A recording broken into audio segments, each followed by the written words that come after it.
London, 1888. The fog lies heavy in the alleys of Whitechapel. A serial killer stalks the night. Panic spreads. The streets whisper a name: Jack the Ripper. Who was he? Why did he kill? How did he vanish into the darkness? More than a century later, his crimes remain one of the most haunting mysteries in crime history. Tonight, we walk back into those gaslit streets. We tell the story of Jack the Ripper and the enduring mystery of the Whitechapel murders, the victims, the investigations, the suspects, and the chilling legacy to understand these crimes. We must first understand Whitechapel. In 1888, Whitechapel was one of the poorest districts in London. Narrow, crowded lanes, overcrowded tenements, many desperate people, immigrants, laborers, the poor, the homeless. Disease and crime were common. Policing was stretched thin. The London Metropolitan Police had limited manpower. The area was dimly lit. In the darkness, danger lurked. By the late summer and autumn of 1888, something more sinister began to grip the public's fear. Between August and November 1888, at least 5 canonical victims are commonly linked to Jack the Ripper. They are Mary and Polly Nichols, found August 31st; Annie Chapman, found September 8th; Elizabeth Stride, found September 30th; Catherine Kate Eddowes, found September 30th, same night as Stride; Mary Jane Marie Kelly, found November 9th. Let us briefly meet each woman, not as mere victims, but as people with lives, hopes, and struggles. Mary Ann Nichols was in her 40s, struggled with alcoholism, worked intermittently. Her body was discovered in Bucks Row, early morning, mutilated. Annie Chapman lived in a lodging house. She had children. On September 8th, in the backyard of 29 Hanbury Street, her throat was cut, her body mutilated. Elizabeth Stride may have had an encounter with the killer,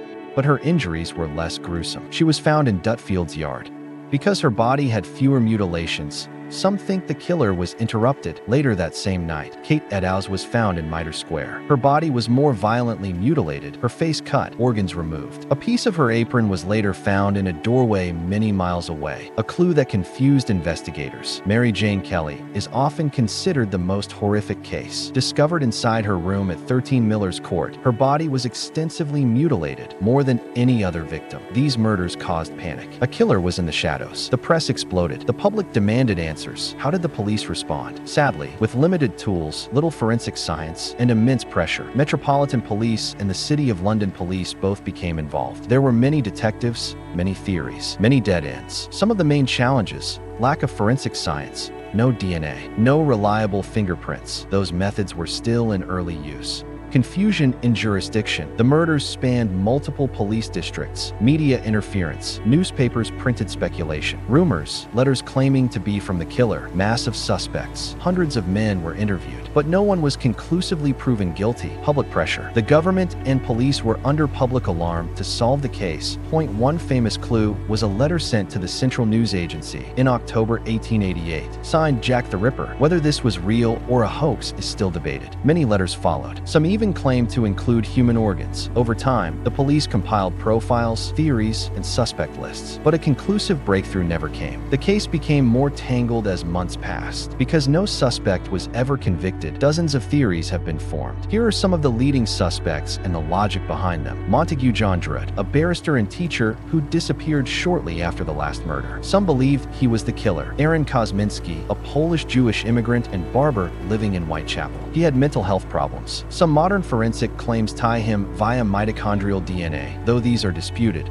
Michael Ostrog, a Russian con man and possible sexual deviant, named by police, though without strong evidence. George Chapman, also known as Søren Klosowski, operated in Whitechapel after the Ripper murders. Later convicted as a serial poisoner. James Maybrick, a Liverpool cotton merchant. A controversial 1990s document called the Maybrick Diary claims he confessed. Most experts reject it as a forgery. Walter Sickert, a British painter. Some conspiracy theories tie him to the murders, citing hidden messages in paintings or letters. Most experts dismiss the claims. Francis Tumblety, an American quack doctor in London at that time, suspected of violence against women. Each suspect has pros and cons. Many theories conflict. Some are more credible than others, but none have been proven beyond doubt. Modern forensics have tried to reopen the case. DNA testing was attempted on shawl fragments, but contamination chain of custody doubts, and statistical uncertainties make those claims controversial.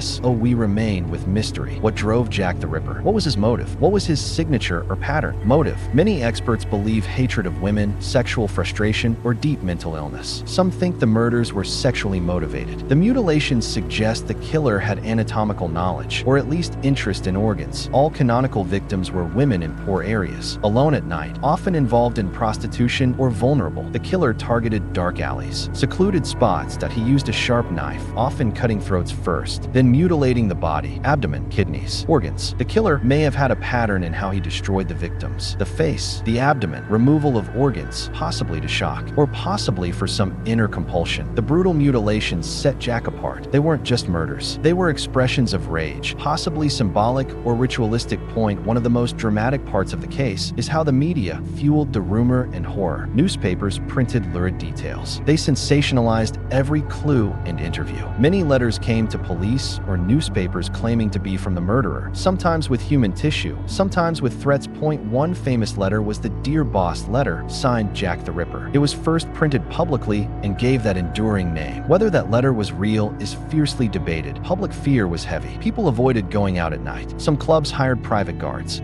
Many women carried knives. Some families locked doors early. The name Jack the Ripper entered the public imagination as a dark legend. By late 1888 and early 1889, murders attributed to the Ripper seemed to end. Some say he died, escaped, or was incarcerated for another crime. Others say he simply stopped, but his legacy stayed strong. He inspired countless books, films, television shows that he became a symbol of the unknown killer, the monster next door. He helped push forward forensic science. The desire to solve such crimes led to advances in policing, crime scene methods, profiling, and fingerprint.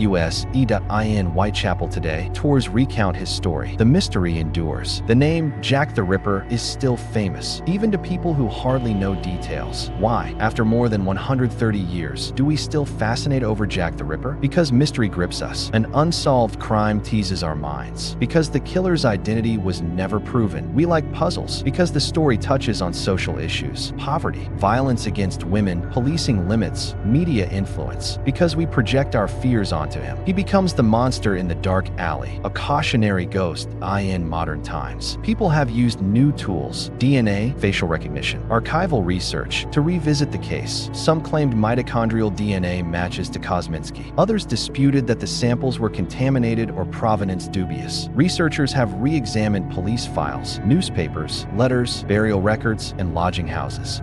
They try to rebuild suspect timelines, alibis, movements, yet no consensus has emerged. Every new claim is challenged by gaps, contradictions, or weak evidence that in the end, we may never be absolutely sure. The case remains open. Jack the Ripper lives in uncertainty. Let me take you on one night, say, September 30th, 1888, the night Elizabeth Stride and Kate Eddowes were murdered. A woman walks home or leaves a lodging house. The mist blurs shapes. The killer is somewhere ahead. First, Elizabeth Stride is attacked in Dutfield's yard. Her throat cut quickly, but perhaps someone disturbs the scene, a passerby or neighbor. The killer flees before mutilation. He seeks another victim. Not far away, Kate Eddowes is caught. The killer drags her into Mitre Square, a hidden corner. There he works methodically, with knowledge, precision, but brutality. He cuts, removes, mutilates. His actions are deliberate. Then he disappears before dawn. By morning, the bodies are discovered. The city is horrified. The police begin their grim task. Jack the Ripper struck fear into the heart of Victorian London. He left a trail of death, confusion, and unanswered questions. Today, his identity may still be unknown, but his story holds lessons about society's vulnerabilities, about the need for better policing, about how fear and media can twist truth. The Whitechapel murders remain a chilling chapter in crime history. The mystery endures because the answers are lost in time. Who is Jack the Ripper? We may never know, but by remembering the victims, by studying the evidence, by telling the story, we keep seeking truth in the darkness. Thank you for coming on this journey into Whitechapel. Sleep well and don't look too long into shadows.